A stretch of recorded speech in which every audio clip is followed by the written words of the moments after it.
So we're gonna go and pull some cards today and see. I'm gonna minimize this if I can.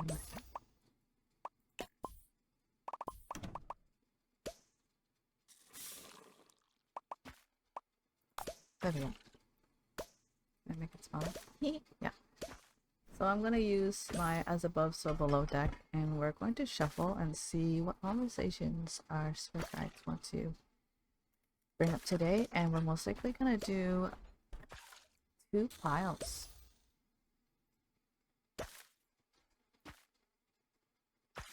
I'm going to mute the audio for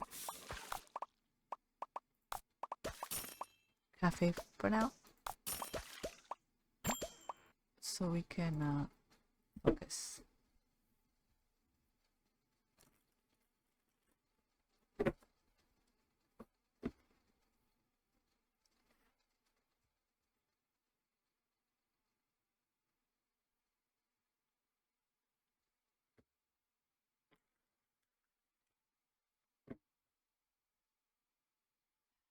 It is a topic that my collective and people who need to hear from me need to know. What is it that you guys want to talk with them about today? What topic do you guys want to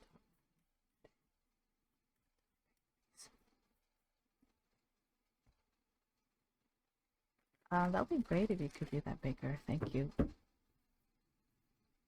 I really appreciate you thinking about that.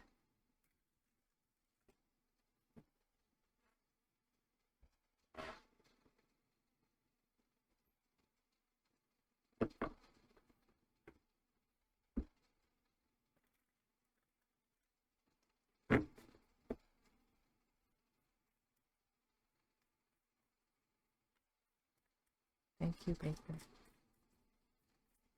I forgot that was a command. You guys are doing a great job. I don't even remember mine.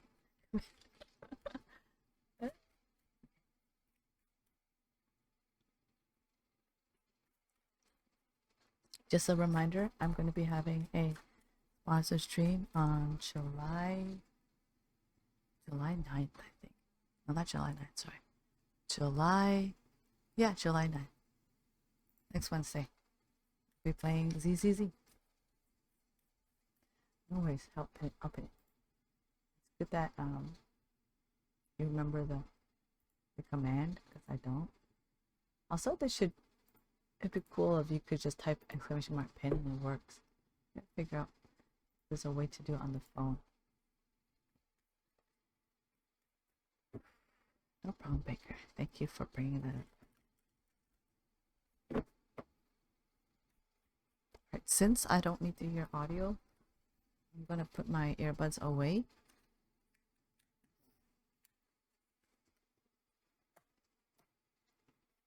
I already hear from my own earbuds. That way I don't have to worry about it interfering with stream.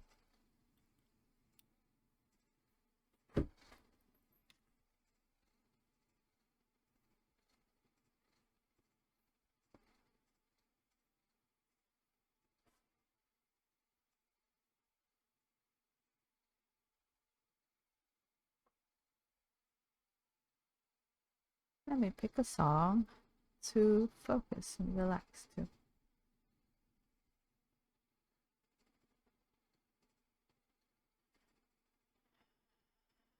Or some sort of lo-fi.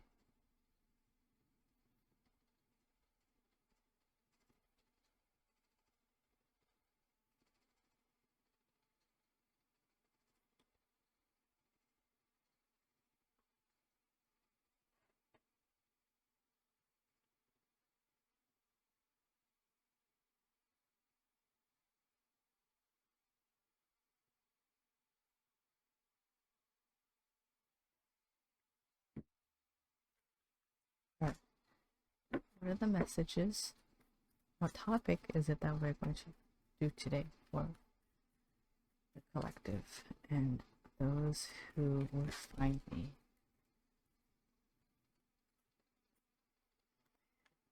Self-sabotage. Right off the bat. Death, Knave of Wands. They want to talk with you today about your tendency to self-sabotage and shoot yourself in your own foot. This is not going to be a walk in the park. I'm sorry for that, but my readings are to serve you truth, honesty, wisdom, insight, clarity from a place of love. And the highest form of love is to reflect back to you what it is that you need to hear, not what you want to hear. Because truth, honest truth doesn't come easy. Not everyone's going to tell you how they honestly think and feel. And you may like that at the beginning. You might like that at first. But one day you're going to wake up and you're going to be wondering and you're going to be depressed. And you wish you kept the people in your life that told you the truth when you had them in your life. Not surround yourself with false people. All right, so conversation about self-sabotaging ways. Okay, let's pull out more. What more there? Okay, so first Queen of Wands came out when I was mid-conversation and I put it back. I thought it was just a quinkadink. And then the Emperor came out, and then when I kept shuffling, Queen of Wands came out again. So let me pull out a few more cards to see what, if they wanted to talk about anything specifically regarding about the topic of self-sabotage.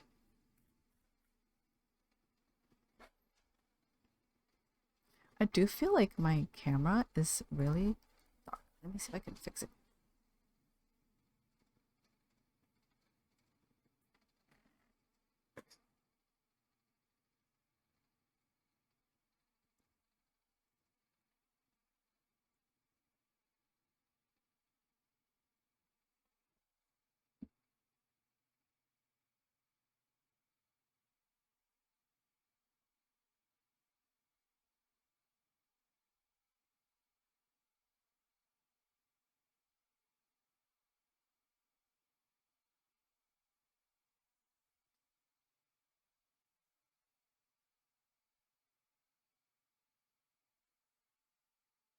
I'll have to tweak it.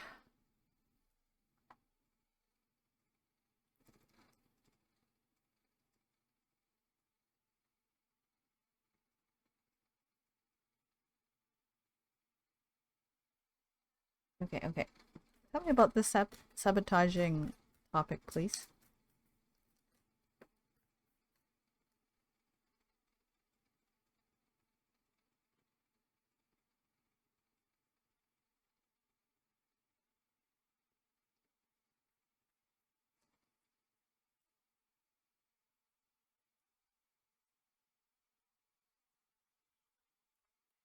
Something about having to do with the inability to speak your truth. Not being able to confront or avoiding confrontation and then running away or abandoning connections, opportunities, relationships before they have the chance to evolve into something more meaningful. Not willing to do the inner work. Okay, so that's the topic, okay? Thank you, Spirit. I'm going to put these cards back in. I do feel like they want to stick with this exact deck. So now we're going to have you guys choose 2 piles. And I'm going to go like the king up behind me because I want to keep the energy. I vibe.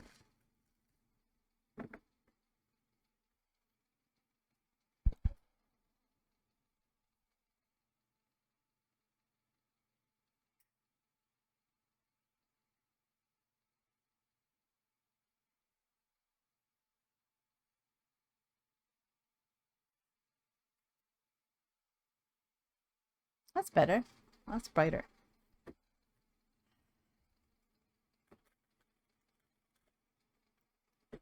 Let me fix that command. That command is bothering me.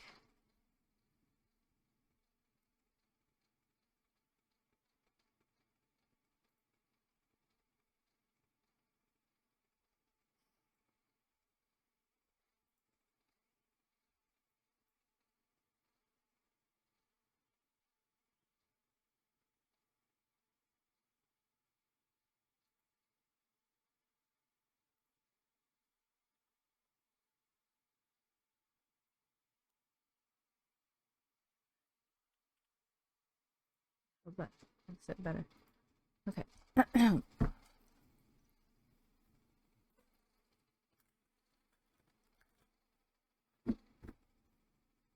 Okay, I got it.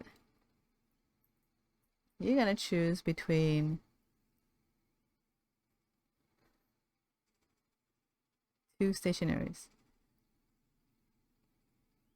This side is a green mechanical pencil, and this side is a purple pen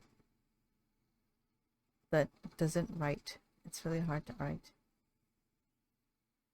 So pile 1, green mechanical pencil. Pile 2, purple gel pen that doesn't write.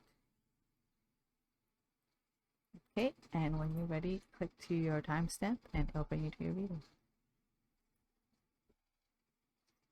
So just a heads up, I know a lot of other people put this cautionary warning. This is a general reading for the collective. So if something doesn't resonate with you or it doesn't click, please don't try to make it fit. You should use discretion and discernment for your own personal situation. And if you need deeper guidance, you're always welcome to visit my website, www.vergasin.com, to book a personal reading. Or I would suggest to you to go to your local counselor or therapist to discuss more in topic about this theme, especially if you felt like there was something in here that really touched about something that really spoke to you and you want to dive deeper about your own situation to know exactly how you can get a handle on it and overcome these things. Okay, the intention of this reading is to help you have food for thought, something to think about, and self-reflect and have more clarity on how you can be more mindful moving forward in your relationships when it comes to the topic of self-sabotaging ways, because I know we all do that in different aspects of our lives, right? All right, pile 1, green mechanical pencil. If you chose this pencil, this is your reading.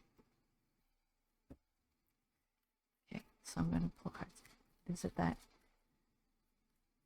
Spirit wants to say? Ooh, somebody got cramps when I start doing readings.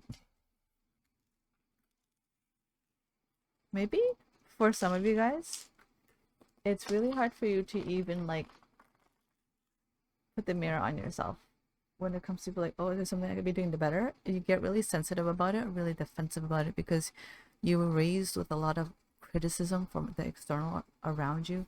Like example, like adult figures or your parents who criticize you very harshly, and it made you feel very dissected and picked apart, and it didn't feel like a safe space. It felt like you were being put under a magnifying glass instead of having you develop a relationship with yourself of personal growth and self-reflection as an opportunity to reflect and to heal and to reintegrate and to recalibrate yourself. It framed your relationship with yourself to see self-awareness as an opportunity to become exposed, vulnerable, bullied, exploited, and even violated, I hear. So if that is you, I'm very sorry that you grew up with that sort of experience and upbringing of an environment. It's I can see how it's very impactful for you to, it really shifts your mindset on understanding and even your relationship. It's funny because yesterday I was playing Who Are You, right? And the main character, who has a depression drinking problem, he was attempting to do self-help with the books that he was reading, but he never got past a few pages.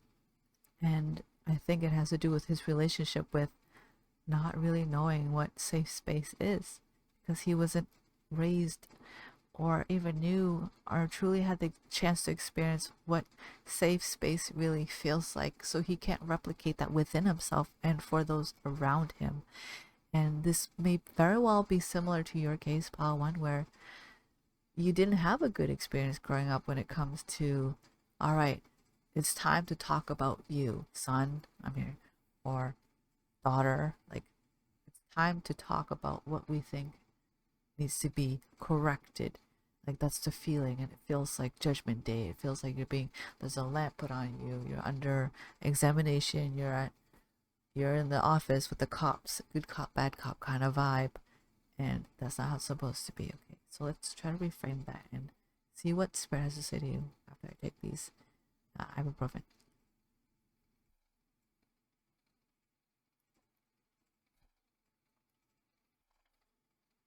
I might just take one. I don't need to take two.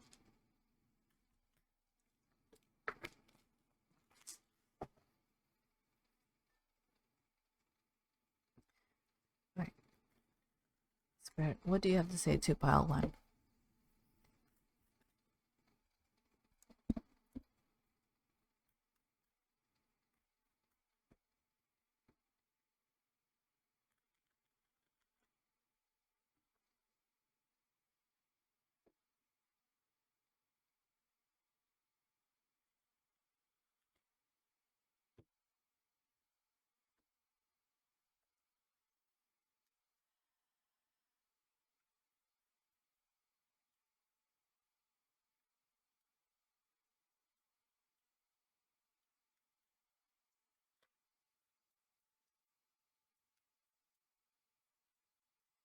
Pile one, I'm going to say right off the bat, I'm going to demonstrate in this reading with you to show you what it's like to have a safe space moving forward with the way I go about approaching having this conversation with you and the tone I'll be setting. And it will give you an example moving forward how you could reframe and hold safe space for yourself whenever you are ready to do self-reflection and personal personal growth and healing. Okay, so the great thing is the first card that came out is 10 of Pentacles. It's a steady, stable family life. I don't have an exact messages yet, but I'm going to show you what the cards I get, and then I'm going to channel. Okay, 4 of Pentacles, 8 of Wands, 6 of Wands, 7 of Pentacles. I don't recall what 7 of Pentacles look like in traditional Rider-Waite.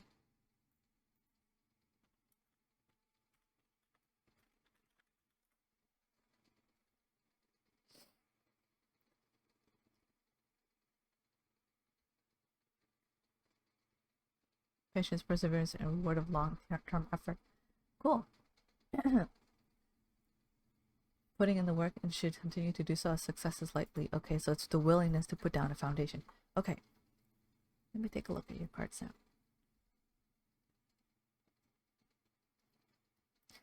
I feel like for those of you who chose pile 1, you are in a much calmer water.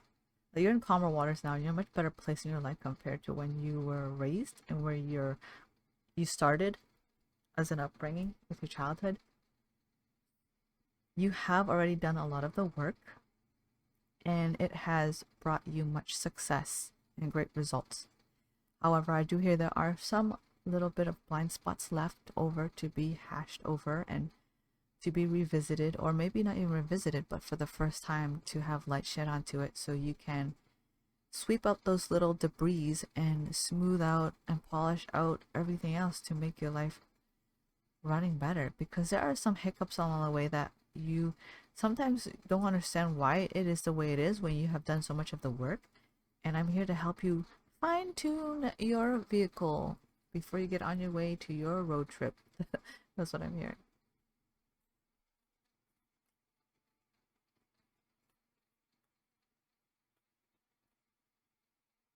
There's also a second message coming in that for those of you who are not exactly in calmer waters quite yet, your intention is to manifest and to be able to cultivate your own family in the future that is steady and healthy and safe and abundant, where there are plenty of resources both materially and emotionally for one another.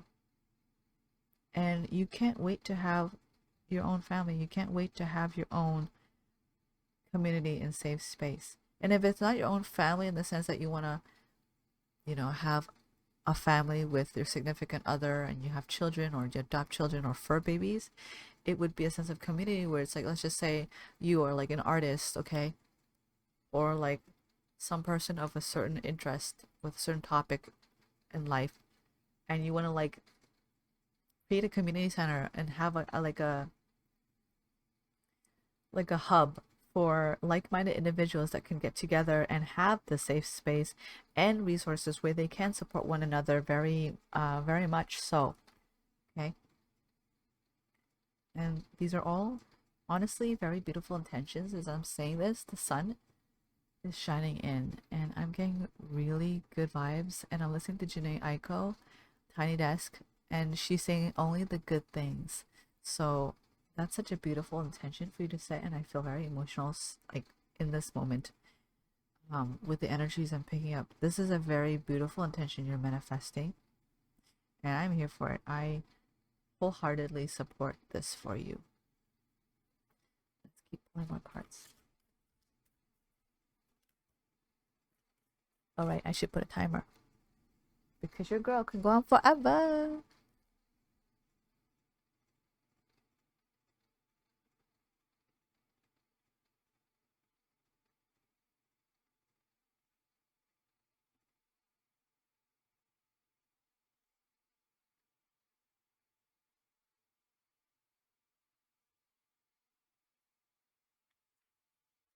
Okay. What are the topic? What are the details about? Okay, catch you later, Baker. Thanks for coming by. Thanks for the good vibes. Um, what are the messages about self-sabotaging for Power Ones that you would like for them to hear about?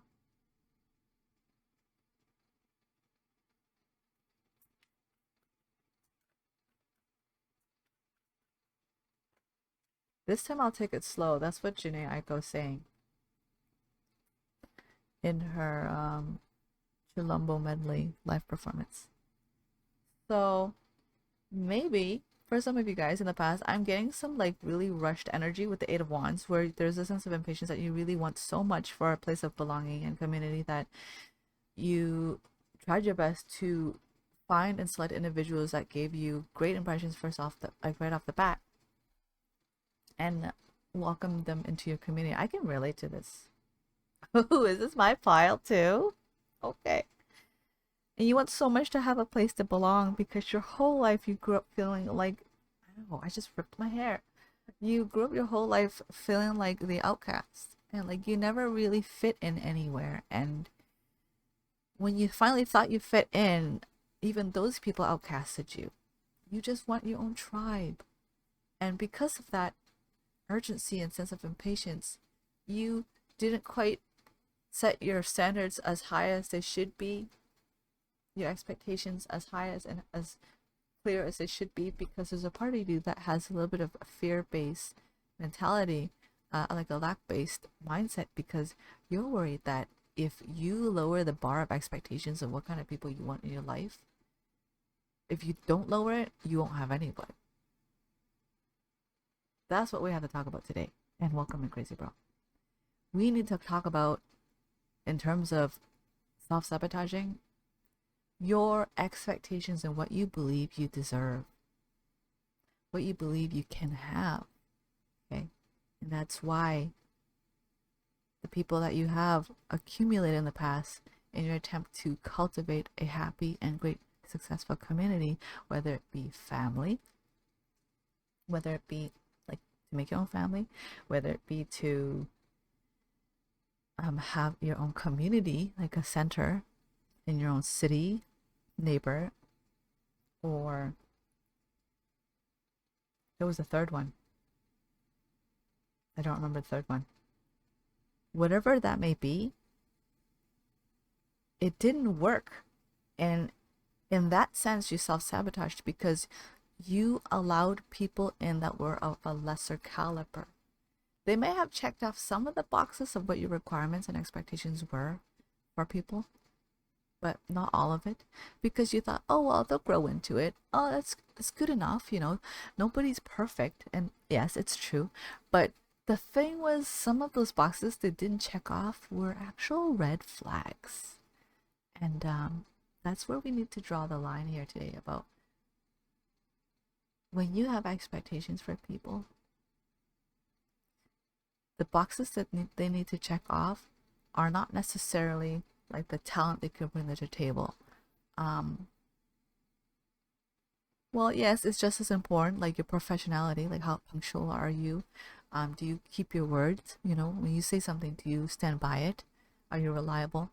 But the most important thing is, what are your values and morals? Because those things can't be taught. They already learned. It's not potential you're falling in love with. It's integrated wisdom and understanding that's already been cultivated over years or decades of living on earth that you're looking for in the other individuals that you're trying to bring together. You know what I mean? There's actually something I wrote in my diary that I actually want to read to you guys about this. And it was also something that really was profound for me, because that was the thing for me, is I innately love people. I love people. I want to be around people. I believe in people. I want to support people. I want to help people, and I really so much want to believe that people can do the same back for me, right? But sometimes when we're not careful, it's kind of like walking around with rose-colored lenses, thinking that people can return the same. And yes, some people can return the same, but sometimes they can only return up to a certain extent before they hit their limit of their personal triggers and their own self-sabotaging ways, where they end up not being able to grow alongside you with the progress and the journey that you would like. But that's also the beauty of having a community. And the other half is understanding your boundaries, of knowing when to cut that shit out. Okay, so let me go find that sentence.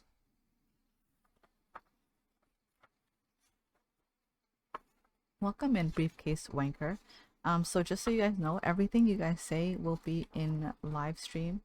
I'm going to repost this, no editing at all whatsoever. I'm going to slap it right on YouTube right after this, because I'm trying a new method where I don't edit and I'm just putting timestamps.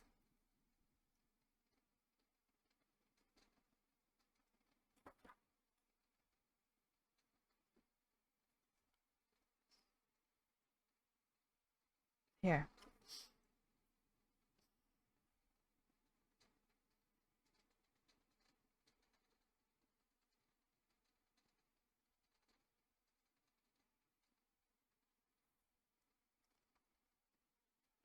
Let me read this to you.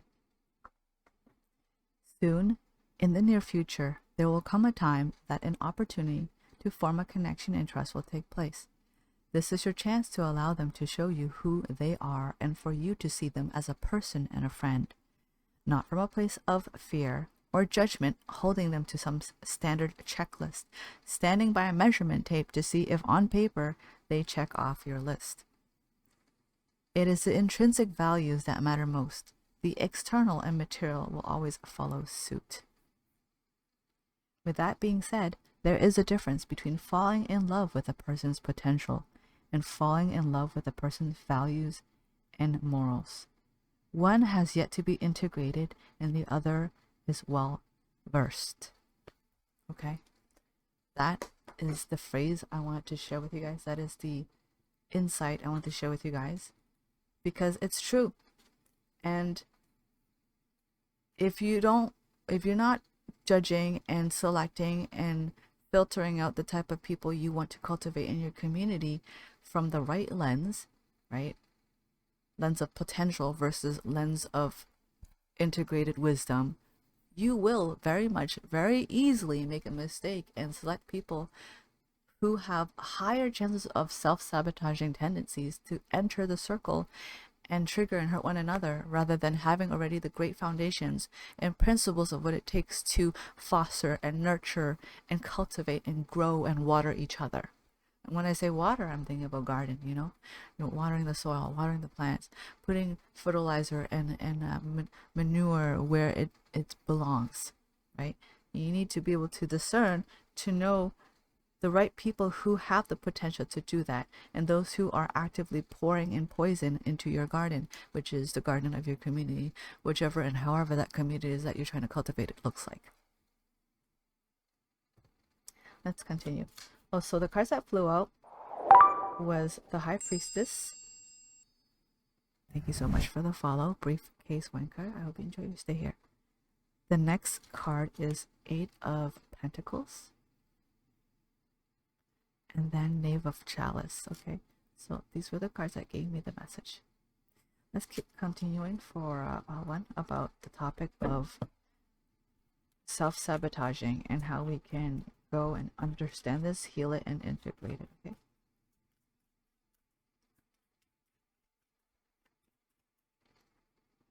There's this one in a second.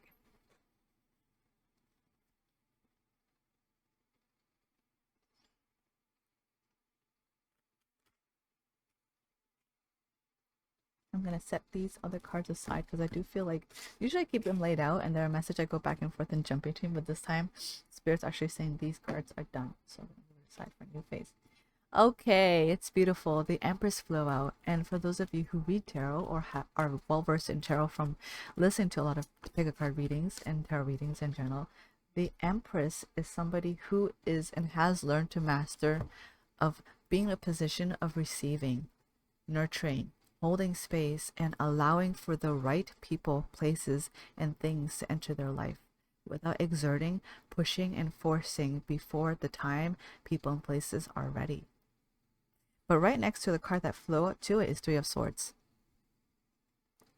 So we're going to continue to find out what exactly that means, okay?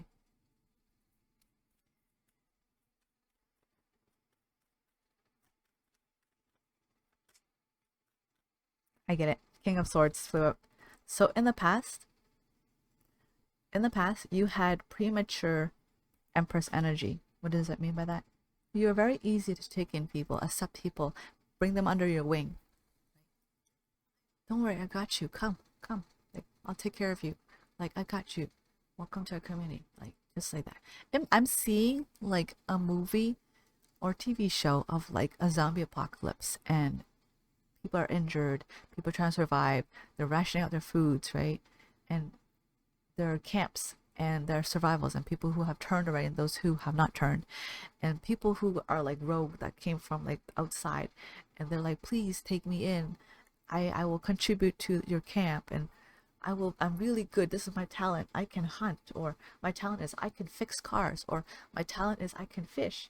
And these people come in and they become a part of your tribe, and they promise to provide, to have a thriving base to survive against the zombie apocalypse that is like a dog eat dog world, right?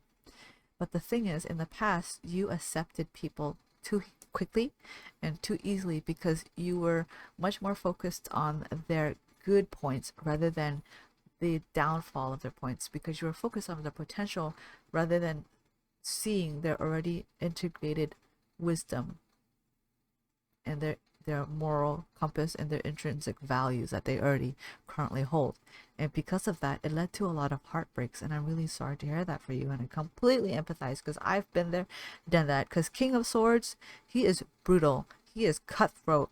Those were the people who hurt you. You took them under your wing and you felt like they stabbed you in the back. Not that they meant to. Some people do because self-sabotaging ways, right? They're not used to. Some people, let me tell you one thing about this world. Sometimes when you love so openly and easily like that, people have a hard time believing that can be true. There are so many people in this world who have such a hard time believing that love is real, that love is possible, that they deserve love, that they can have love just like that. But that's the truth. The truth is love is everywhere. I'm feeling it in my heart. That's the truth. Love is everywhere. Love is life. Love is existence. But we can't accept that. We have to struggle. We have to suffer. We have to think. We have to earn love. We have to become something else to have love. We can't just accept love like we breathe. Why? Who taught us to think like that? It's true, because like love is everywhere. Love is life. We're breathing. That's love. The earth is reciprocating right now in a very harmonious, natural way, right? We exhale things that are considered toxic and poisonous, right? We're releasing gas. The trees, it's great for the trees. The trees is like, yes, please give me that gas. I need that to breathe. So the trees takes in your gas and inhales your gas the way they can inhale through their leaves and photosynthesis and all their roots and everything. And they take it in and they transmute that gas and toxicity into something beautiful that nourishes them. And in return, they exhale this beautiful excrement that's called oxygen for us in return to receive. Is that not love? That's beautiful. It is effortless. It is natural. It's part of life and the rhythm of ups and down and yin and yang, of in and out and as above, so below, as within, so without. It's just a reflection of us. It's so crazy how this reading is making me so emotional. And I knew not to put makeup on today, otherwise I'd be crying it all off. But it's such a beautiful truth. How well you need to hear that. You need to know that love is real. Love is here, and love is always around you. And love is free, okay? If love comes with condition, if love comes with restriction, it comes with a clause, that's not love. What you need to understand is not to how to identify love. You need to learn, part one, how to identify when something is not love, when something is coming from a place of manipulation, distortion, control, exploitation, that coverts itself and makes itself come across as love. Okay. Oh my god, it's funny how that the next song called Tell Me by Sabrina Claudio, and she's singing the first sentence of her song is help me understand your love. So yes, pile one, my beautiful pile ones, you accept and bring in people so easily because to you, to love is to live, to just be. It's so easy for you. Loving is like breathing for you, and it's true, and it should be like that, and it's always like that since we're kids. Kids who don't have an understanding of society and the social constructs and segregation and understanding of race or religion or gender, they just love. And if they don't love, it's because they're just a byproduct regurgitation of something they've already witnessed and observed and seen. So children innately know how to love because they innately know how to just be. And this is a call for you to come back to yourself, to your inner child, to the you before society, your family, your friends, TV, media, books, life, strangers, circumstances, situationships taught you how to be. And it's not your fault that these people come in and they stab you in the back because they have a lack-based mindset. They don't know how to breathe and believe that love is just as simple as living, just to be. It's not your fault that they're this way. But what you can do moving forward is having discernment on knowing when to identify about other people when they have hit their limit of how much they can or can't love. And when your love and your ability to breathe and provide them air like a tree does, that they can no longer reciprocate, for you to pull back. Because it's not your job to teach people how to love. You can show people how to love, like how I'm doing right now in Pile 1, showing you how safe space looks like, what it means to be vulnerable and open up and being honest and sincere and genuine and authentic about my thoughts and feelings, about views, about anything and everything regarding this conversation topic about self-sabotage, with no expectation in return. But it's another to be able to discern now whether or not that person has what it takes to continue staying in your safe space. It can't be a safe space if you allow other people who don't know how to continue upholding that standard of safe space to stay in your safe space. They're going to make it so it's not safe space. You know what I mean?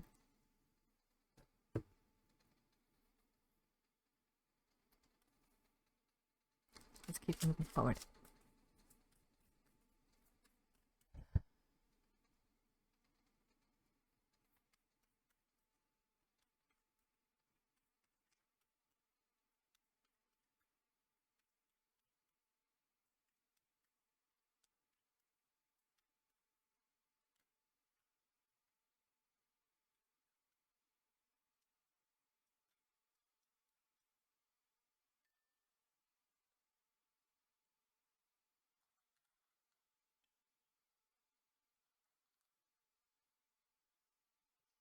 This is a new concept to me.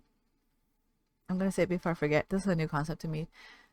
Spirit is telling me that what you can do as someone who has a big heart and accepts a lot of people is that you can start creating hairs, like hierarchy in your mind of the different stages of filtered gates of like how much a person could be integrated into your life based off of the level of how much they can love in return. This is not only just to protect yourself, but it's also to protect your circle, your community, and your existing sanctuary that you have so earnestly and sincerely cultivated with your whole heart. And you allow people to show themselves and prove themselves to you over time what they can bring to the table. Because you know the thing is when you have the capacity to love so big, it's like the person who's a rogue outside on the fences looking in on the tribe during a zombie apocalypse. And they see all the loot you have, they see all the cooks you have, they see all the military reinforcements you have. They want in on that shit. They have everything to gain. And they have nothing to lose. That's what it looks like from the outside in. From someone outside who cannot and has a hard time believing that they can just accept and allow love in. They're starving of love. They're hungry for it.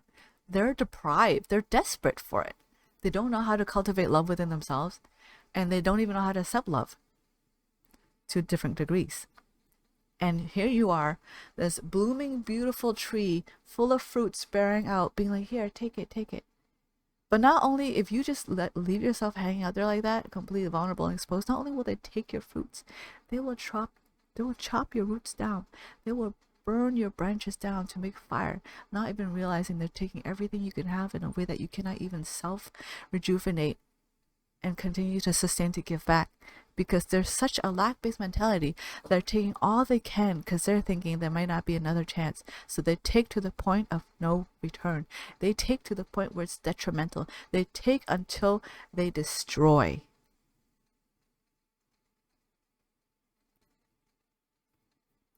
So the cards that flew out, which I have not yet channeled, is Knight of Cups,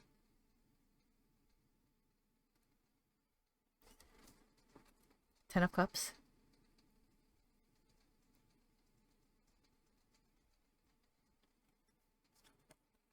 Six of Swords, Nine of Wands. So I didn't see these cards, but I do feel like already based off the cards, that was a message that came out. So you should have filters. Someone you met recently, see how they feel, fill it out. If they give some potential red flags, or take a step back, put them on the outer circle again. Take the time to let people show you who they are before they enter your inner circle. Sometimes people who enter your inner circle too might need to be put to the outer circle because they might have deeper hidden shadows that don't come out until the right timing. I say right timing, divine timing, where it sprouts. That shadow that even they didn't know was there will reveal itself. And now it's on you as your responsibility as someone who's trying to cultivate a family, a community, or even a community within yourself, your own safe space, that if a member in your family starts showing signs where they're now pouring poison into the garden of your life, you have to start being able to extract that. You need to know better that this person needs to be spaced from now so they can work on their healing. Now it's not on you whether or not they heal. That's also where your love, you can give love, but don't feel like you're responsible for their love. You just are. You just emanate love because you are love. You are one with love. We are all one with love. But just because somebody else can't receive that, understand that, comprehend that, and integrate that, is not your responsibility to make them understand or have them understand. And even if they're trying to make you feel like it's your fault because they're suffering and you're not, it's not your fault. They just don't know how any other way they can respond or react or think or comprehend what's happening, because it's not often you meet people who can love you so easily and openly. Imagine you're just in the camp and suddenly you fucked up. You did something bad to the tribe and they're gonna have to move you in the outskirt. You're not gonna handle that nicely. You're not gonna take that well. You're gonna retaliate. Your inner Karen's gonna come out and you're gonna be like, what did I ever do? This is ultimate betrayal. I did all these things and this is how you repay me. You throw a tantrum, you go into like regression, you're self-sabotaging when it comes out, instead of taking accountability to reflect and sit back and think about, what have I done to take that step back and be like, what did I do to rescind that trust? Was there anything I contributed? What actions I've taken that had made it so the community or the relationship or the circle, the inner circle I'm with, that I took away instead of adding to the safe space, right? That's on them, not you. Okay. Now we're going to talk about you. If you happen to be that person where you're the one creating safe space until last minute, you become the person that's no longer holding the safe space because you have an inner saboteur.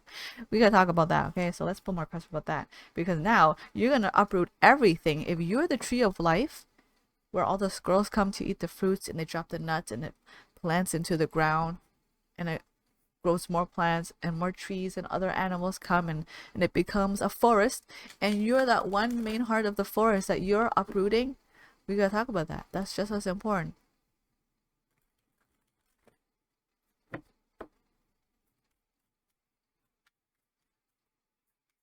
What can you say? What do you have to say about the inner saboteur for pile 1? Some of you who want so much to have a community because you want to know what it's like to have the love reflected back to you. You've never seen a safe space held anywhere else, so you want so much to create that safe space from your own vision and your own imagination. And you want so much to feel that love come back to you, the way you make others feel. You want so much for that feedback that when you finally have that time, we're getting into attachment styles here. You might at first think you have anxious attachment style, which means somebody who reacts when people pull away and they have abandonment issues, and they grew up with people who were emotionally, their guardians were emotionally unavailable and also emotionally unstable. So you never had a safe space and you always had to guess and read really hyperactively into people's body language to be able to fit in and people please so you don't trigger anything. Okay, that's anxious attachment. You may believe you have started off with anxious attachment and you're creating this community to heal that and create a secure attachment, only to find out, for some of you, not all of you, for some of you, that you actually have anxious avoidant attachment, which is the opposite. So instead of having abandonment issues and needing and clinging onto the person and grasping at straws when they leave and having anxiety and fears that they would leave you and not love you, and you're like really aggressively like clinging onto, you do the opposite. You push them away. You run away instead. You cut them off before you can get hurt because you think that's how you protect yourself. Maybe you have that. You actually have both, but the second form of attachment reared its ugly head, so to speak, right in the last moment, and that's what leads to self-sabotage. And yes, it's very possible to have multiple attachment styles. There are more, but I am still really new to this whole dynamic and I'm learning about it, and I'm going to create cue cards so we can explore more about it in a future reading.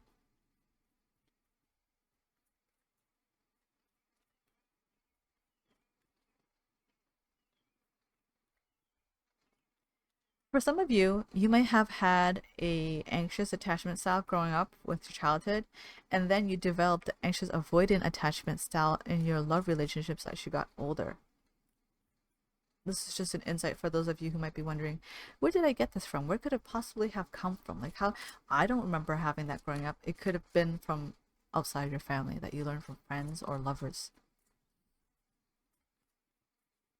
Anything else you want to say?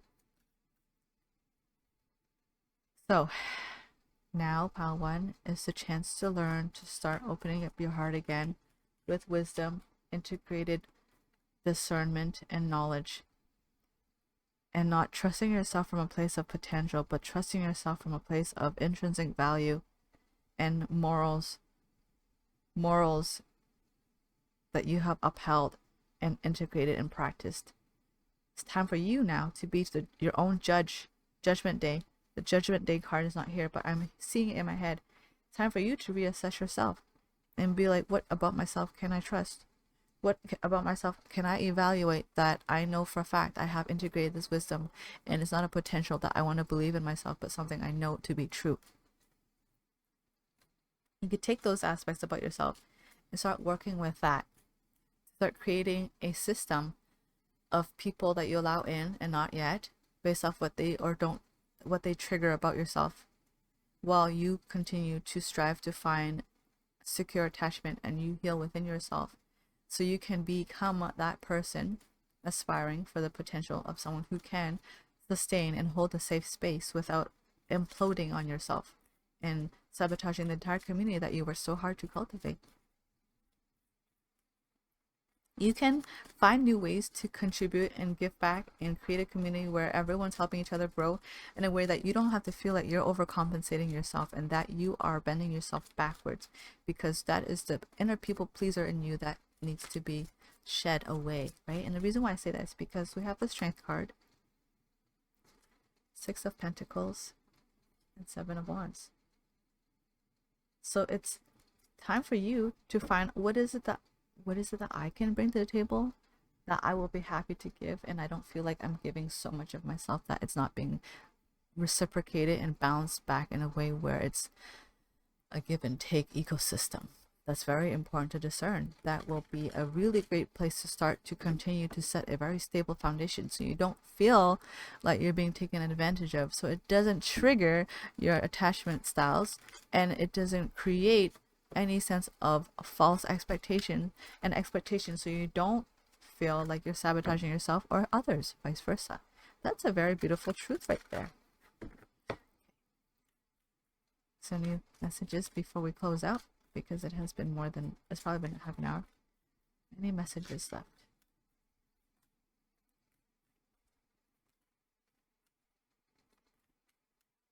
Oh my god, seriously? I'm listening to Tiny Desk again from Janae. I like to put on loop. She goes, I want 3 things: eyes that don't cry, eyes that won't lie, and a lie that won't die. Let me hear that again.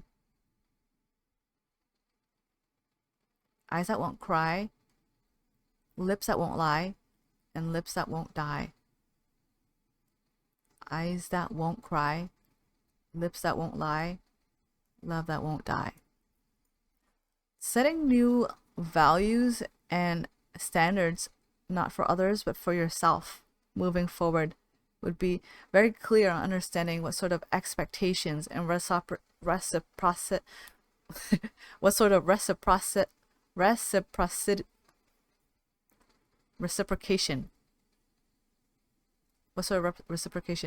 reciprocity that you would like to establish between yourself and others moving forward. That is a great guideline, and you can always add on to that. You can add, stack onto it, or take away. And each time you do that, you can communicate and make it clear where you can meet the other person and other people in your community in the middle, so they don't feel confused and wondering what changed. So they know that you're always bringing your best self to the table, always in a place where you feel most comfortable.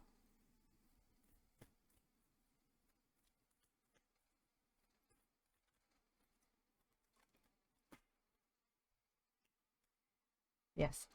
Don't be okay. So I'm going to show you the other cards, but 4 of Cups. Don't be afraid to ask for more. Don't be afraid to not settle for less. Like, these are all these cups. These are people like, oh, I can do this for you. I could be this friend for you. I could be, you know, because you're a really juicy looking kind of friend. You have a lot to give. People who love openly and love easily and love so fully, they're like honey to bears. Like, when you see that much abundance, you want to bathe in it. And your brain turns off as the outsider. And if you're not careful and you let just anyone in, they will take and eat all you have until you have nothing left. And so it's okay to assess these people and be like, you have potential, but you don't have the integrated wisdom of what it takes to really be able to contribute back to this ecosystem I'm trying to cultivate right now. So I'm going to keep you on the outskirts, or I'll kindly turn you away. And I will wait until the right person, the right people, the right member that can add to this community that I'm trying to foster, or this family I'm trying to create with myself and with another significant other, to arrive. And you're allowed to want that. Hi Tara, welcome in. I'm good, how are you? Just a heads up, I'm not editing this video. I'm just going to post it as is, and I'm going to add timestamps, okay? Because I'm wanting to try a new method of posting videos where I don't over edit myself and get content out. I hope you're well, Tara. So yes, you're allowed to want. You're allowed to want more, you're allowed to want better, and you're allowed to expect more from others, because you have a lot to offer in this lifetime. You have a lot to give to people. And the thing is, when you are a juicy piece of wax honey and all these hungry bears are out there salivating, wanting to eat you, not literally, but metaphorically maybe, but, or even take your resources, if you're not careful with the type of people you let in, you might scare away everything else. All the other animals and creatures and critters in your ecosystem. That is what makes such a beautiful rainforest that you're trying to cultivate. So it's also not out of respect for yourself, but for your community, for you to screen the type of people that you let into your life, so you can continue flourishing and thriving and sustaining the community that you wish so much to foster in your life and to continue having into your life, right? Eyes that won't cry, lips that don't lie, and a love that lasts for all time. This is the recipe. Okay, pal one? If you like this reading, I would deeply appreciate it if you can give me a thumbs up. If you have anything to share, I would absolutely love to hear from you in the comment section down below.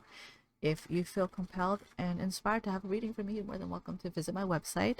The link is in the comment section down below, or the description box at www.veracruz.com. We're going to move on to pile 2 now, okay? Okay, I'm going to take a little breather. I'm going to eat some fries because I'm hungry from that.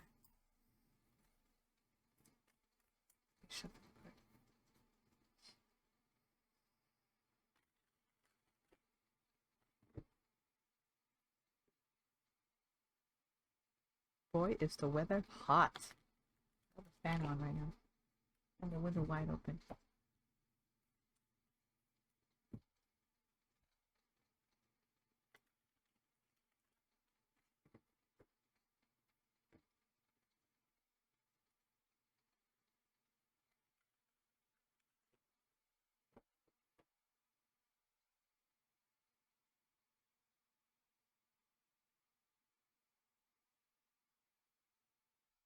Make sure to hydrate, everyone, if you haven't already. A little bit here to eat a bit of fries.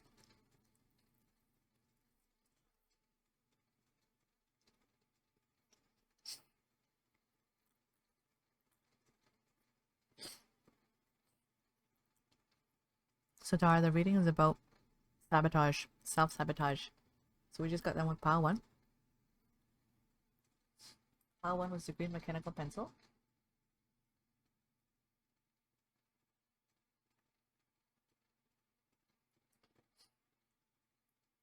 And the pile 2 is a purple pen, gel pen that doesn't work.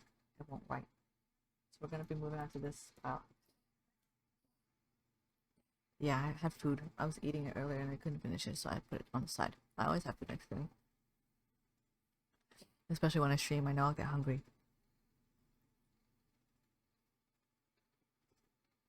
Mm-hmm. I actually asked my spirit guides, what do you want to talk about today? They're like, we want to talk about self-sabotage.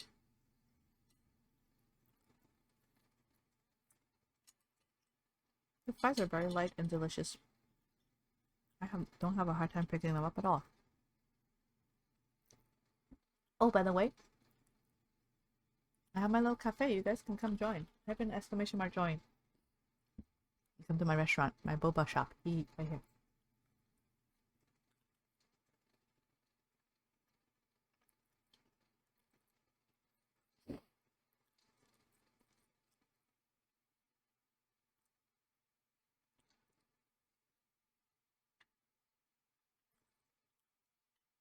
Oh yeah, because I minimized the game.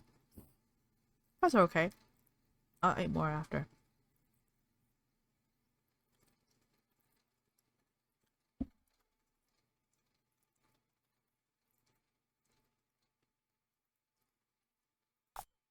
Turn on the sound so you guys can hear for now.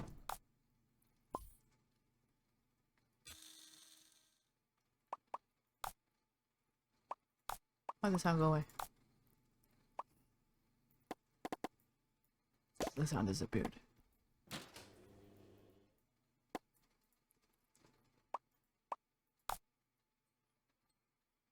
Oh, the sound. You guys can hear the sound. Sorry, I realized that I don't have my earbuds in. Hee.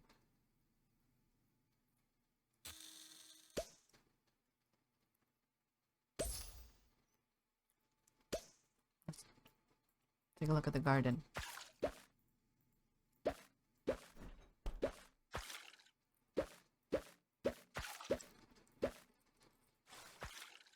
I'll be putting timestamps when I put it on YouTube, so don't worry about not finding the reading.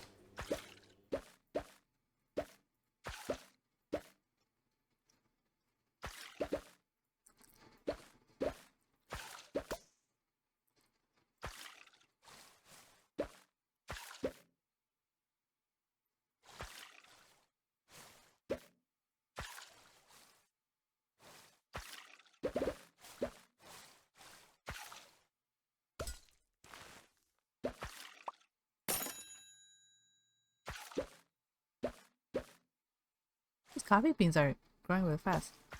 You already joined. See, look. I mean, you should. Crazy Bro's here. Oh, there you are. You're funky. You could be a different character if you want.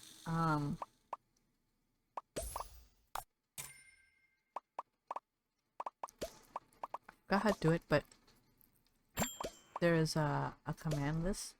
You can become any characters you want. There's like a Google Doc sheet from the game devs that you can be a different animal. You could be tiger, rabbit.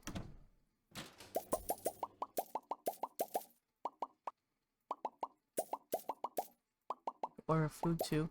I don't know how to bring up the menu. I closed it.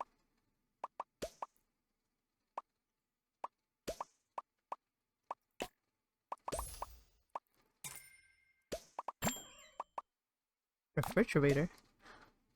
Oh.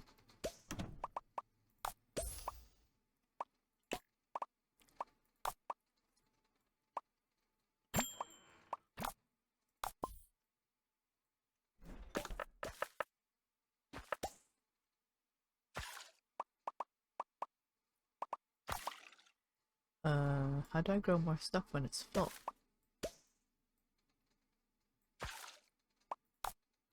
Maybe this can be farm. Oh no, I have to close my cafe if I want it to expand. Okay.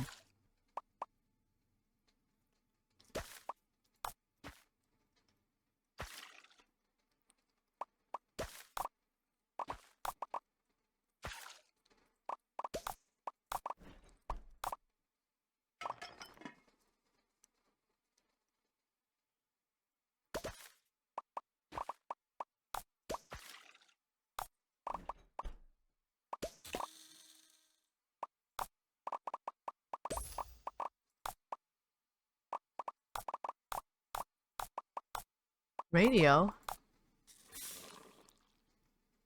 Oh, I can change different music in the game.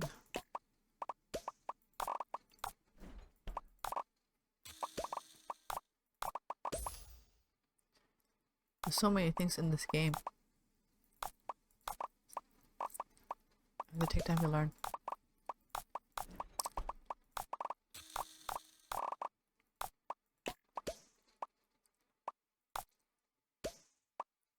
Oh! Look, we have unlocked a new garlic recipe. How can I go back to being a frog? I don't like. I think you just turned frog, yeah. Totally out. Look, you leaving.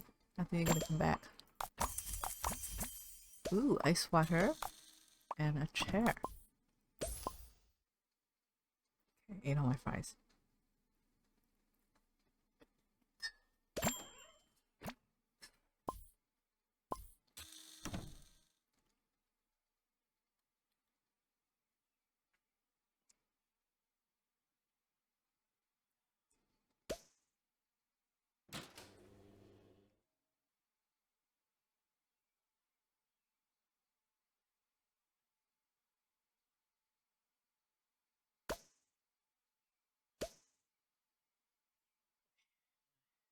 Second reading in a bit.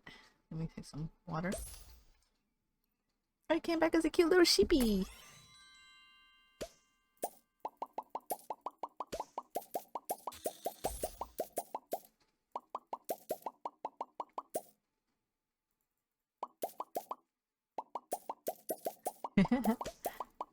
Very cute, right? Look at them ordering sourdough bread. And that's the food they're ordering. Ow. Cucumber water. That sounds so nice.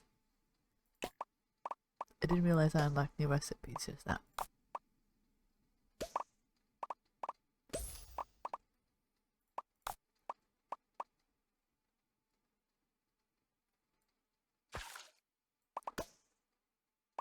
Oh, what's this? Prep and cook station? Do I not have that ready? Apparently I don't. Oh, I have to close my kitchen and do that. I'll do it later.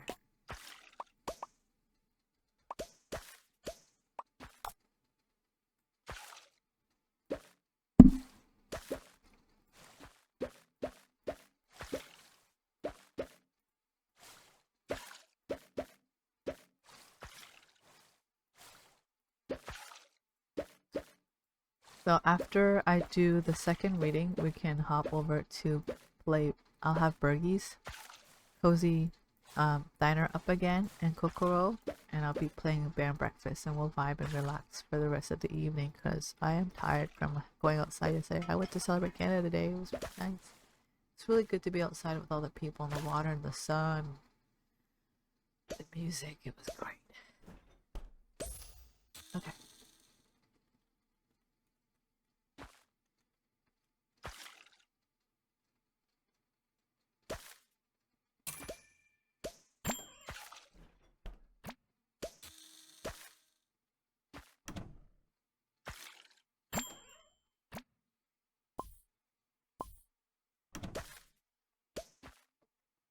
Alright, pile 2. Let's get on started with your reading, shall we? For those of you who chose pile 2, this is your item. It's a purple gel pen. It doesn't write.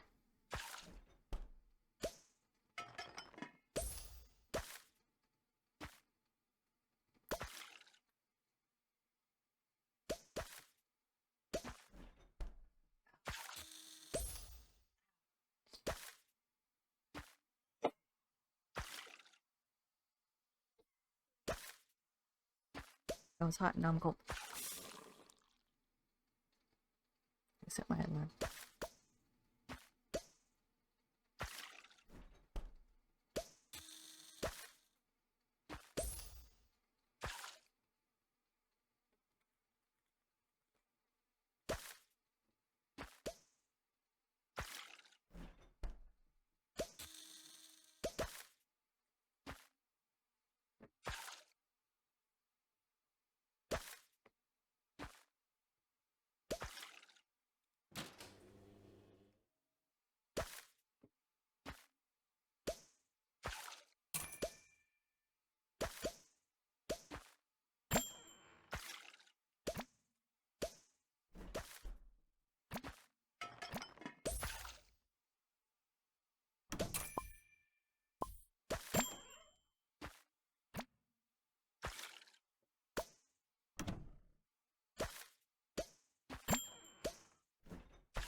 Oh, I end up choosing Rider Waite to shuffle with instead of the other one.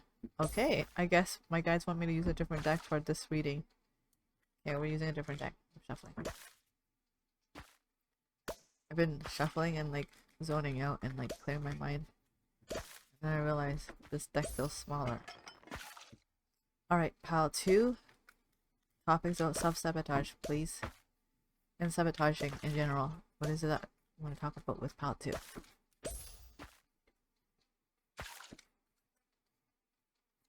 I'll show you guys the cards.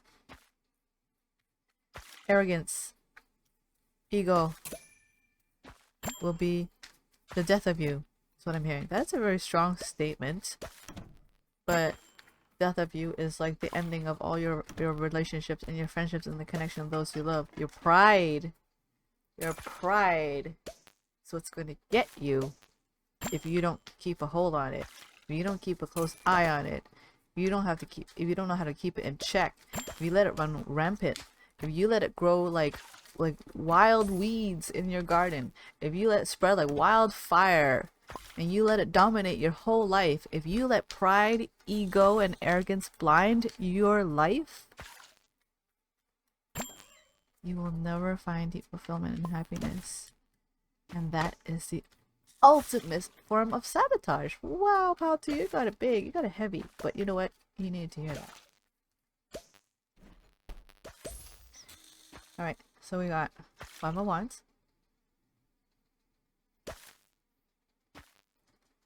Ace of Cups. Diamond. Knight of Pentacles. The Hermit. You want so much to love people, pal 2, and I understand you want so much to love other people. You want so much to love other people, but you know what your shtick is? Other people's shadows trigger your shadows so hard that you close up. You are anxious, avoidant attachment style, pal 2. Sorry, 1 second, my nose is running. We talked about it in pile 1. If you're curious, I highly suggest you to listen to pile 1 because it'll give you a better understanding on the different ways self-sabotaging can happen and the different ways your attachment styles can influence the way your relationships unfold. So what I'm discovering, I'm sharing this insight here with you, pal 2. I'm starting to realize that my readings, they're not restricted to just one pile, because if you end up cross-watching, you actually benefit and you gain a lot more insight, not just for yourself, but for your future self, and for having a deeper understanding and developing a sense of compassion to those around you by opening up your mind and your heart and your soul to other readings in my channel messages. It only deepens your soul, is what I'm hearing. And it's a really beautiful realization I just had right now, and I'm glad. And that makes me feel all the better because it means I could be that much in deeper service for you, and I'm providing that much more value than I initially had believed and anticipated I had already been bringing to the table. And for me to be saying that to you, there could be aspects about yourself that you're not even acknowledging, you're not even giving yourself credit for, that you don't even realize how valuable you are. Maybe you don't even realize what you bring to the table.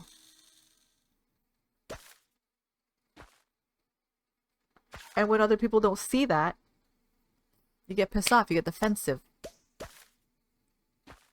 You go into self-victim mode and you blame other people, saying it's their fault. They're the reason why you're the way you are.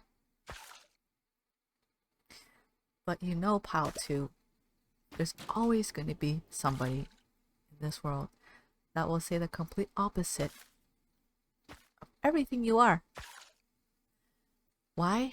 Because according to universal law, when something exists, there's always an adverse contrast of the opposite that exists. Yin yang. You love everyone, there's going to be someone who doesn't love you. It doesn't matter how much you want that person to love you and how much you love that person, they're not going to love you back. That's just the duality and nature of things. And no matter how peaceful you are, you can never be more peaceful for the rest of the world to be peaceful. There's always going to be one part of the world that will be in complete chaos. There's always an opposition to everything. It's a mirror, right? And that inability for you to accept that there is duality in this plane of simulated reality and existence, and our most integrated lower vessels in the mundane, material, 3D, low density plane of reality, you have to understand in one spectrum of reality, in this one grain of sand, in the whole entirety of the universe, of all of existence and the different illusions, and not even illusions in the sense that it's not real, the different visions and the different dreams that birth from existence and oneness and consciousness itself. We happen to be on the plane of existence that has duality. Because everything and anything exists. We're all one. So all one also includes opposition. It also includes things you don't want to know. It also includes things that you don't find pleasant. Just like the sound that I didn't mute, which I do now. But there's always going to be something that is not what you want. That's contrast. That's how we know what we want and what we don't want. And that's how we have something to push against to grow, if we know how to use it to our benefit, to our highest intention. Perfect example of that is gravity. How do we use gravity to our benefit? We use it to strengthen our muscles. We weightlift with gravity. We run with gravity. We jump with gravity. We play sports with gravity. We climb mountains and we rock climb with gravity. We do acrobats with gravity. We are constantly playing with gravity for the beneficial growth and intention of strengthening our physical vessel. We're using the duality of gravity and temporary suspension to grow. And I know sometimes it could be harder and trickier. It gets a little blurry in between the lines sometimes, and the nuances of things, like how can you use hate to love more, or how can you transmute hate into love, right? There's different degrees. Sometimes it doesn't work because it's too much of a polar opposition for you to. You don't need to go that extreme just to be able to test the theory. Example, like, you're not gonna go drink poison so you could become immune to it, especially not full dose poison. You know, there has been like tests and studies where this man who was getting himself to be bitten by different poisonous snakes just to see how his body would react, so he could do research so he can find a cure remedy for people so they won't die from snake bites. But as a byproduct of constantly being bitten by so many snakes, that his body created an autoimmune system where it was able to become tolerant against almost all snake poison. But it took time. He didn't go 0 to 1,000. He probably likely started off small and like little doses and worked his way up. Right? So the polarization was not so contrasting. It wasn't so stark, because that can create destruction. That can cause for things to snap. When you put two unlikely things together, right? Fire and ice. Explosion. There will be explosion. The ice will crack and sizzle and everything, and the fire will splurt everywhere and burn everything in its sight. So you can't go about life like that. Okay? That's deeper into those of you who like to theorize spirituality and integration and accept that all is one and all that yitty stuff. And I get it, but let's not get too carried away, shall we? Hi Lara, welcome in. How are you? Just to let you know that everything's going to be recorded. I'm going to be posting this up directly onto YouTube later on with very little editing, because I'm trying to find a new method of creating content so I don't hold myself back and just putting timestamps. I hope you're doing well, Lara.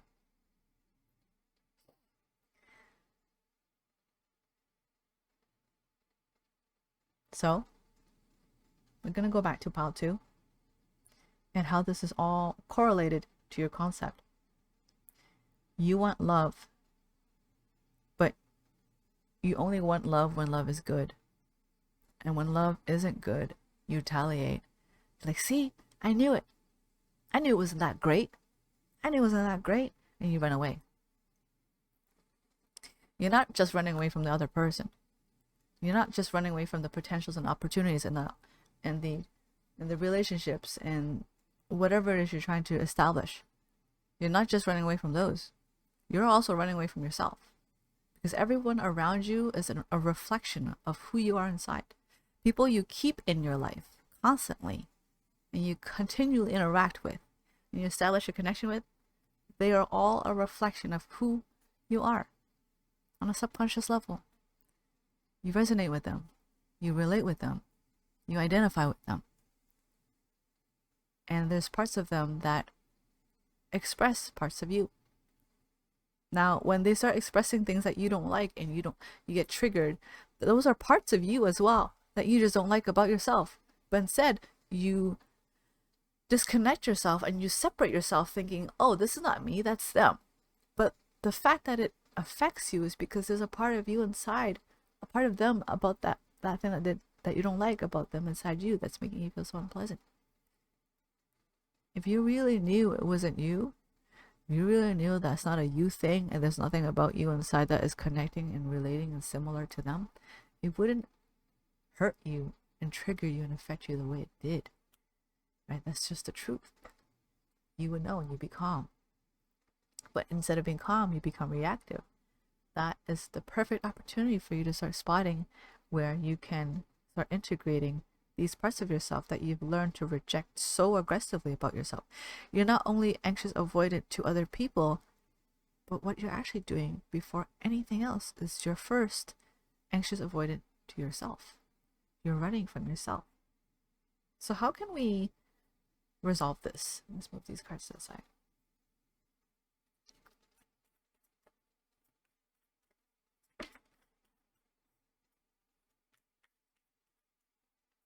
Just like pile 1, you also grew up in a family household or around guardianships that didn't teach you how to have a safe space.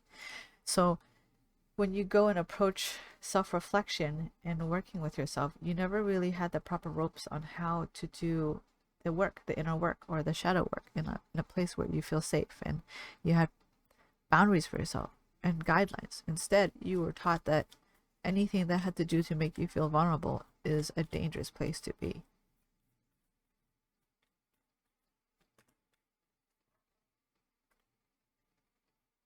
So, you got the Moon, Knight of Swords, Two of Cups, the Star, Strength. Okay, so I'm going to channel that now.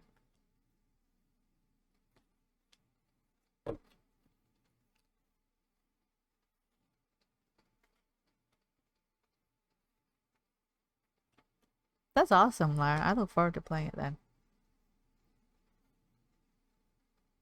I still have Johnny and Baker as part of my team. The regulars. So I look forward to playing it again when the time comes. You're welcome to come join too if you decide to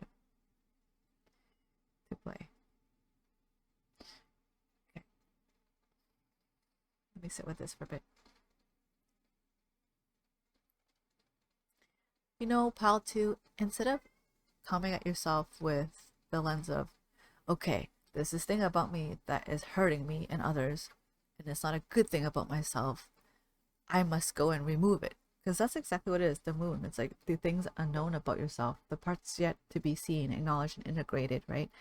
And then you're coming at it with a Knight of Swords, like, let me go and get rid of it, because it's bad, let me go and punish and remove that, because we have to get rid of that as soon as possible. That is the last thing you need to do. That's the last thing you should do. That is not coming from an approach of safe space and understanding and acknowledging your feelings. But instead, you were taught and learned to prejudge yourself. Anything that was unpleasant was shamed. So instead of being like, I need to get rid of it right now, you should go at it with a softer hand and be like, let me put the sword down. Let me not be so quick to judge and just remove this. What is it that this part of me that makes me feel so uneasy and feels so rejected and disgusting? I'm hearing the words disgusting. It makes me not like myself. What does it want to say to me? You need to meet it halfway. That's why it's 2 cups. You don't run at it with a sword. Come at it with reciprocity. Reciprocity. How do you spell that word?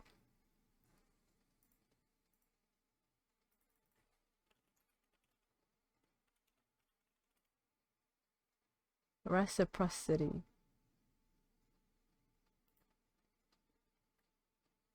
I can't hear it well. I'm so stubborn. I need to hear this. I can't live this down. I can't not know how to say the word. I don't hear it.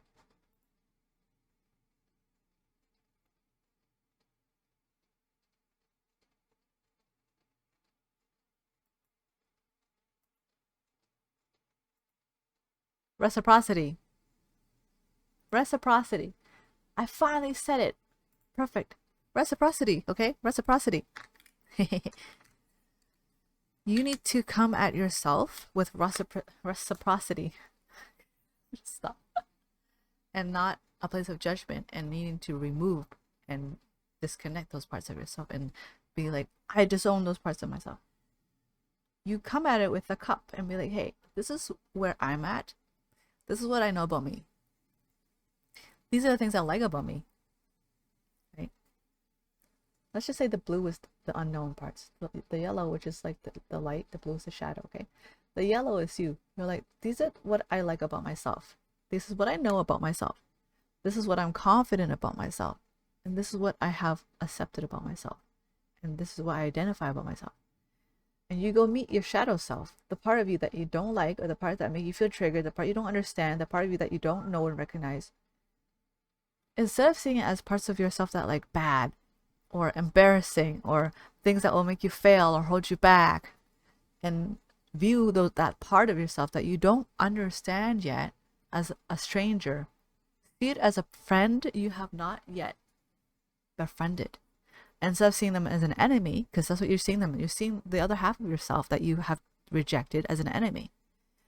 Don't see them as an enemy. Reframe yourself and see that other half of yourself as a stranger waiting to become your friend. And you look at the cup that they're holding, and they've been holding this cup all this time, waiting for you to look at it. This cup is things that they like about themselves, who they are, their identity, their truth. They're just things about this person yet that you have not come to understand. And if you took a moment, you're like, well, that friend, that friend's in me. There's that friend, that stranger in me that have yet become a friend in me that I don't know about. There's parts of myself that I don't even know are beautiful about myself yet. Because why? Why do you have to be so quick to judge, just say, oh, I don't like that part of myself. It makes me feel bad, so therefore it's bad. You know, all the parts that we reject about ourselves is because we were taught to hate that part of ourselves growing up. We were taught that if we keep that part of ourselves, we won't be loved. If we kept that part of ourselves, we won't survive. We will die. It's like a primal conditioning, especially when you're at the age up to 6, right? Your frontal lobe's not even developed yet. So you developed it from a survival place. But what if I were to reframe that for you right now, Pal, too, that those parts of you that you're taught to not accept is actually many sides of who you are that you just have simply not yet come to understand and love. You have not come to understand, to respect, and know how to yet honor, and know yet how to bring them into your life. Because when you make a new friend, right, you learn about different parts of who they are. You don't quite know where their belief systems are yet. You don't know what is important to them. You don't know what they value, what they don't value, what they like, their dislikes. You don't know these things about them yet. But you're still open to it optimistically. And you take it day by day. You don't pressure them. You don't rush them to tell you their whole life story and that they're going to promise you they're going to be their friend with you for the rest of your life. Right?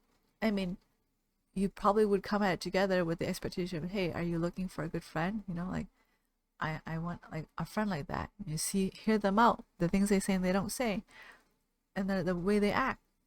Are they showing to you that they're looking for a lifelong friend? Or are they looking for someone who's just here for a good time? Or are they looking for someone who's just here for a season? You know? You can tell by how somebody invests in you and how much they're willing to invest in you. Not to be mistaken by people who love bomb you and try to invest real quick, real fast at the beginning of a friendship or connection because of their attachment style and their fear. And they want you to like them as much as possible so they could feel safe and calm before they show their true self, right? You use discernment. That's why you also need to take it slow.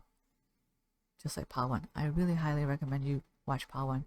I do feel like you might have parts of Pal 1 in you as well, just as Pal 1 has parts of you in Pal 2, which is beautiful yin yang, which reinforces further what I said at the beginning of this reading.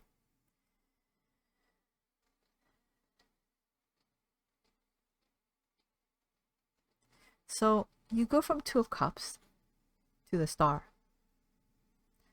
What are you doing? You're taking the cups and you're switching places with them. You're not just pouring. Usually you're only pouring yourself back into your own self. You're pouring, you're filling your own cup. That's what the saying is, right? But instead, now you're going to take your own cup and you're going to pour into their parts. And you're going to take their parts, this new part of you that you don't quite know yet, and you're going to test it by pouring it into who you are now. You're integrating it. Pal 2, what you're doing is you're developing a relationship with unknown parts of yourself. You're discovering yourself all over again. And that's how life is. And that's what life is. You're constantly rediscovering yourself all the time. We don't have it figured out. We don't always know who we are. We don't even know where things are going half the time with the rest of the world external to us. And that's just how it is. It's always been this way. And I know we have been sold a dream or a lie or expectation that we're supposed to know who we are by a certain time and we're supposed to know the rest of the world and have it all figured out. It's just a facade. And the beauty of life is that it's always changing, always evolving, always growing and unfolding. And we are making it up along the way, not in a bad way, not that we don't have it together and that's unplanned. We are co-creating together. That's what life is. That's what love is. That's what growing is. That's what evolving is. That's what learning is. That's what changing is. That's what healing is. That's what integration is. It's a constant collaboration between yourself, your inner self, the self of you external to you, which are a reflection of other people reflecting back to you who you are. It's a constant collaboration of life. You're creating as you go along with what works and doesn't, and you're letting go behind the things that don't work and don't serve you. You're shedding away and you're releasing, you're forgiving the old beliefs that limit you, that no longer are relevant to the person and the identity that you wish to explore and become now in this season and chapter of your life. And you're allowed to be who you want to be. You're allowed to put down your cup of who you believe you used to be and try a new version of you and let that person come out and let that side of you make the mistakes without any shame or guilt, without the past of how people taught you how to punish yourself. You don't have that relationship with yourself now. You don't have to. You could become your own best friend. You could be your own wingman, wingwoman, wing anything. You could be your own sidekick and be like, I got you.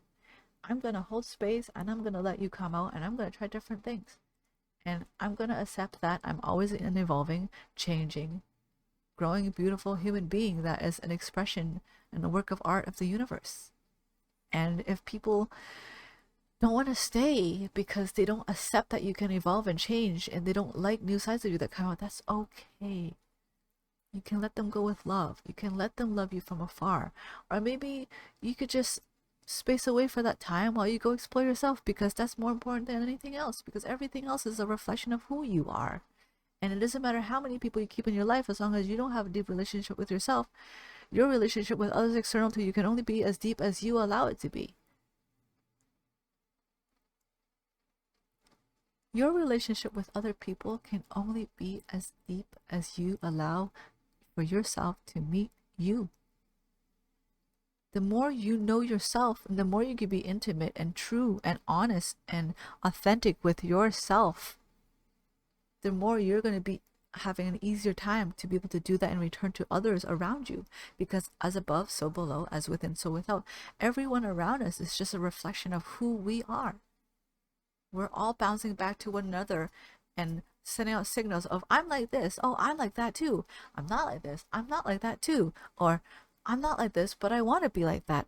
But you're like this, and I'm not like this, and I like that. Can we learn from each other? That's what life is. That's what relationships are. That's what co-collaboration is. That's what life and existence is. It's art in motion. Isn't that beautiful? Wow, that's beautiful. I'm getting touched. So instead of being scared that when people say things you don't like, instead of being scared when you do things you don't like, you don't have to push them away. You don't have to run away from them. You can take time to think, okay? You don't have to cut them off like that. You don't have to block them off so suddenly, unless they become really toxic to you, okay? Unless they become very dangerous and clearly unhealthy and red flag, okay? Or black flag. If it hasn't gotten to that point, you're allowed to give yourself space so you can reflect and reassess. How do I feel? Is this a side of me I wish to entertain? Is this a new aspect of someone external to me that I wish to explore within myself? Is it good for me? Does it make me happy? If it's good for you, then say yes. And let the other person know where you're at. Just let them know, hey, it's a little not familiar. I'm not really familiar with this. Kind of scares me a bit, but I know it's good for me and I know you mean well. And I would like to grow with you. I would like to figure this out and try to do what you're doing. Or hey, maybe I'm changing in a different direction. I just want you to know I'm changing in a different direction. Will you be okay with that? Will you want to change direction with me? And if not, it's okay too. It doesn't mean they don't love you, and it doesn't mean that you don't love them. It doesn't mean anything. It doesn't always have to mean something. It doesn't have to be so personal in the sense of a place of rejection. It's not always like you did something wrong and now you have to be embarrassed and you have to suffer the repercussions of your actions. It's not always that black and white. It's simply that people change and life change and evolves, and you're always going to have new people come in your life as long as you open your heart and you stay discerning, but you open your heart and you allow yourself to constantly co-collaborate and exist and express and interact with the world around you. Yeah. Don't stem your strength from your pride. Don't find That's what it is. Don't find safety and stability and certainty within your pride, your ego, or your arrogance. That is the last place, my friend, that you want to build stability off. Arrogance, pride, and ego are the most unstable foundations to build anything on. It's so chaotic, and it's full of illusion and self-preservation, which is restrictive and non-expensive and non-evolving. And when you don't grow, you stagnate. And you stagnate, what do? You die. Everything always has to unfold and unravel. That's what life is. Life is lifing. Life is living, being. If you're not being, you're not living. You're dying. You're regressing. You may not be dying physically, but you're dying in your soul. You're dying in your mind. You're not living. You're not present in the world. You're not experiencing all that life has to offer to you. You're not experiencing all the relationships and all the love that is in front of you. That's so beautiful.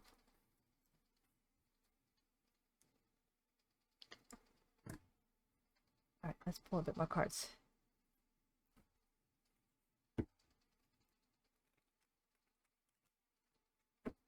I'm listening to Ravina, Tiny Desk, and she's singing Your Honey. So it's really funny we're like talking about honey and not singing it. I'm gonna list these song titles in the caption box below for you guys to check out too.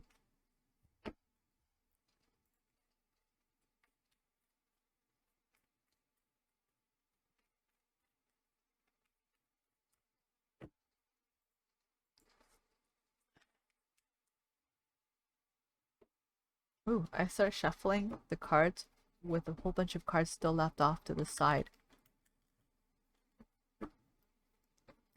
Yeah, that's like symbolic of how you have left a part of yourself behind a long time ago when you were younger, and now it's time for you to pick it back up again and get reacquainted with those unfamiliar parts of yourself. The parts that you have a hard time accepting or cringing about yourself. There's a friend in there waiting for you to understand them. Yeah.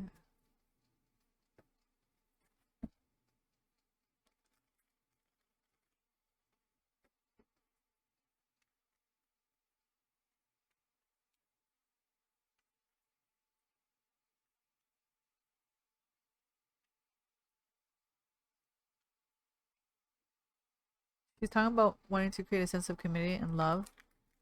And that's legitimately the epitome of what I was talking about today. Crazy.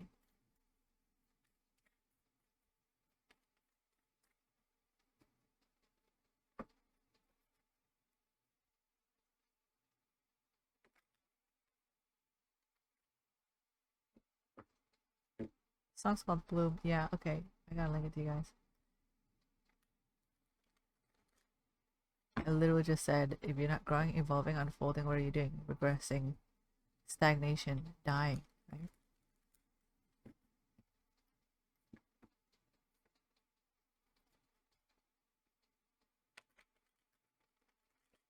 Okay. What are the cards? What are the messages that you would want to tell more about Pile 2 for understanding self-sabotage?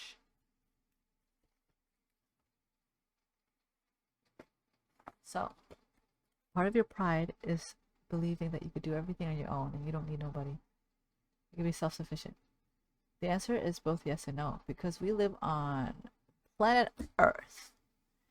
And Earth is an ecosystem where it thrives off of tribe and community and reciprocity. I could say that word now. And everything we do is to grow and work together. Everyone always has something to bring into your life that they're much better at it than you, and vice versa. Your life will be that much more enjoyable, that much more beautiful and fulfilling and satisfying if you allow other people in. So you don't have to be tending to this garden alone. You have someone to share it with, not just one person. You have many people to share it with, and in turn they can share with you theirs. You could cross-pollinate and have different types of fruits and plants that you otherwise would not come across on your own, because that's what it means to live. That's what it means to co-create, to exist in a space of multiple dimensions, of different spectrums of archetypes and personalities and perspectives and walks of life. That is life interacting with itself, creating art as it unfolds and goes along. And it's time you let that in with discernment. Let it in. You don't have to do it all on your own. You don't have to be carrying all the burdens yourself. You know, sometimes you think you have to solve it all yourself in order to feel like you can feel proud of yourself. But why do you care about your pride so much? You're more than your pride. Your pride is not your only identity. You gotta stop putting that much value in your pride. You can't be like, pride is all I have. No, it's not. That's a lie. You've been sold a lie. Pride is not all you have. You're a beautiful, expensive soul. You have more than just pride. You have intrinsic value. You have beauty. You have strength. You have wisdom. You have intellect. You have so much more than pride. So pride is not all that you have, okay? if you're able to open your heart and let other people in and stop running away from yourself, hence running away from others, there might be someone who's like, oh, I know this stick. I know what you could do with it. You don't have to carry it at all. You can use it to turn into a chair. You could turn it into a fishing rod. You can use it for a tent. And suddenly things that seem so burdensome to you were actually blessings in disguise. Things that you grew up thinking they were setbacks and they were your curses and your flaws are actually your strength.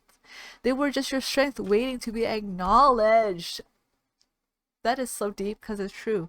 There were parts of me in the past I was taught to be ashamed of, and I saw those parts of myself as my weaknesses, my enemies, parts of me that needs to be rejected. And when I took time to understood those parts of me who were different versions of myself just waiting to become loved and befriended by me, I realized that there were a lot of hidden gifts in my shadows waiting to be expressed into the light. They were actually just talents and strengths that just were seen as unuseful by the people who were around me at the time who told me that outdated belief, when in fact they're actually all strengths. They were just strengths waiting to be framed in the right perspective, put in the right context to see, wow, there was nothing wrong with those parts of me. They were misunderstood by others, which in return taught me how to misunderstand myself. Wow, this is some good shit, guys.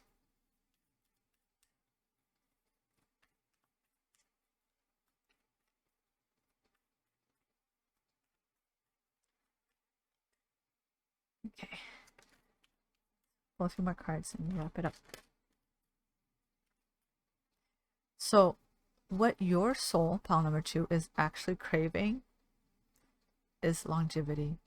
You want a committed relationship, not just in romance. You want committed anything. You want a true blue friend. You want a lifelong friend. You want a lifelong partner. You want lifelong colleagues. Because why? Because you have been practicing running away for so long that you cut things off before it got too deep. So you never really allowed things to really have the chance to take root and to grow because of the triggers. But if you're able to start letting them go one by one and be like, okay, I don't need to hold on to all these sticks. I'll lay them down. And those sticks, I'll pick them up one by one and I'll take the time to see what's good about them instead of seeing them as a burden. You're going to start being able to lay down the foundations of what it really takes to have a long-standing connection with those around you. Because why, my beautiful friend? You're able to start learning how to build a long-standing, beautiful, strong foundation within yourself and your relationship with yourself. Round of applause, everybody. That is so beautiful. Oh my god. Wow. That is crazy. So, pile 2, if you like this reading and it spoke to you, I would really appreciate it if you could give it a thumbs up. And if you would be willing to share with me your thoughts and your feelings about this, I would love to hear from you in the comments section down below. And if you feel compelled to get a reading from me, you're more than welcome to visit my website on www.veritas.com and book a reading with me. I would be happy to talk with you. But this commences the reading for the topic of self-sabotage. It was such a beautiful reading. I love it so much. It was very profound and it confirmed a lot of things for myself, and it also brought into realization for many things about myself of different aspects. I also had some blinders on and blind spots too. It's so beautiful, actually. What a beautiful message. Thank you so much to my guides and your guides for collaborating with me on this beautiful reading today. And I hope you have a wonderful day wherever you are, and I'll see you in the next video. Wow, guys. My heart is so full. This reading was amazing. 10 out of 10. We'll do it again. Love the reading. Thank you so much. It was so profound and deep. You really bring out the cards. Thank you so much, Tara. I really appreciate you. Yeah, I feel like it really spoke to me. I was like, oof. It opened my eyes too to some things I didn't realize about the different ways we allow and don't allow other people to come into our lives, you know? I'm really glad I did this reading. I'm really glad that my spirit guides suggested this topic. They were the one that came up with this idea. I didn't know what to do. I just knew today was going to be a reading day, but I did not know what kind. Yes, yes. I will be I'll be sure to add what's that word? I'll be sure to add timestamps when I upload it on YouTube, which I might even do tonight after stream or first thing tomorrow since I'm home tomorrow. And I'm really excited about the fact that I'm not going to be editing the videos anymore. Like whenever I do pick a card readings live on stream from now on, I want to just like upload it and put timestamps, you know? Because I don't want anything holding me back anymore from like why can't I share? Why can't I create value? Oh, cause this, cause that, you know? Like anything that's like in the way of that, I want to eliminate it.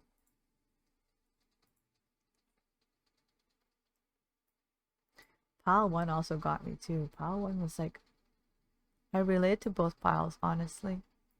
I saw myself in both piles and how like I have so much to learn from both piles. I'm gonna play this song on stream with you guys. What I'm listening to. So you guys can have an idea what vibe I'm in when I was channeling the messages and um the emotions I was feeling from the melodies of the songs as well.